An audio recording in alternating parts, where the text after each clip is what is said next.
त्रेता युग की बात है।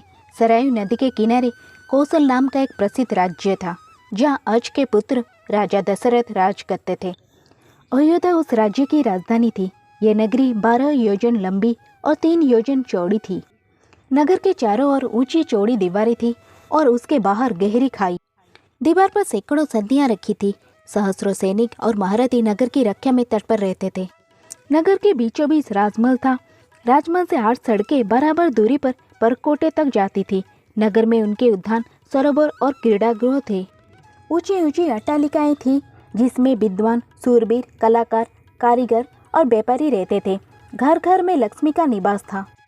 बाजार अच्छी से अच्छी वस्तुओं से भरे रहते थे। नगर के लोग स्वस्थ और सदाचारी थे। कुल मर्यादा के अनुसार सभी अपने धर्म का पालन करते थे। सभी जगह शांति, पवित्रता और एकता का वास था। राजा दशरथ बड़े प्रतापी और सदाचारी थे। सगर, रघु, दिलीप आदि अपने पूर्वजों की तरह उनका भी यश चारों ओर फैला हुआ था। 8 सुयोग्य मंत्रियों की सहायता से वे राजकाज चलाते थे। इन मंत्रियों में सुमंत मुख्य थे। मंत्रियों के अतिरिक्त वशिष्ठ, वामदेव, जावाली आदि राजपुरोहित भी राजा को परामर्श देते थे। इनकी सहायता से राजा सदा प्रजा हित के कार्यों में लगे रहते थे। राजा दशरथ ने बहुत दिन तक राजसुख का भोग किया। उन्हें धन, मान, यश किसी की कमी नहीं थी, पर उन्हें एक दुख था। उनको कोई संतान न थी। जीवन उन्हें सुना सुना सा लगता था। उनकी रानियां कौशल्या, सुमित्रा और कैकेयी भी इस कारण दुखी रहती थी। राजा ने इस विषय में अपने मंत्रियों और पुरोहित से बात की। सबकी सलाह से निश्चय हुआ कि पुत्रेष्टि यज्ञ किया जाए। सुमन ने प्रस्ताव किया कि महान तपस्वी ऋषि सिंह को यज्ञ का आचार्य बनाया जाए। ये राय सबको पसंद आई। यज्ञ की तैयारी होने लगी। राजा दशरथ स्वयं ऋषि सिंह को बुलाने गए।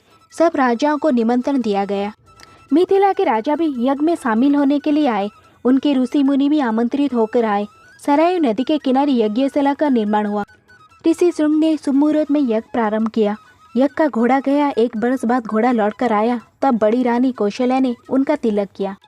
अब वेद मंत्रों की मंगल ध्वनि यज्ञशाला में गूंज उठी। अग्नि में आहुति पड़ने लगी। राजा दशरथ ने जब अंतिम आहुति डाली तो अग्निदेव स्वयं सोने के पात्र में खीर लेकर उनके सामने प्रकट हो गए। ऋषि शृंग ने अग्निदेव से खीर का पात्र ले लिया और राजा दशरथ को देखकर कहा कि ये खीर पुत्रदायक है। अपनी रानियों को इसका सेवन कराइए। खीर लेकर राजा ने उसे सर से लगा लिया। उन्होंने खीर का पात्र कौशल्या को देकर कहा कि तुम सब बांट लो।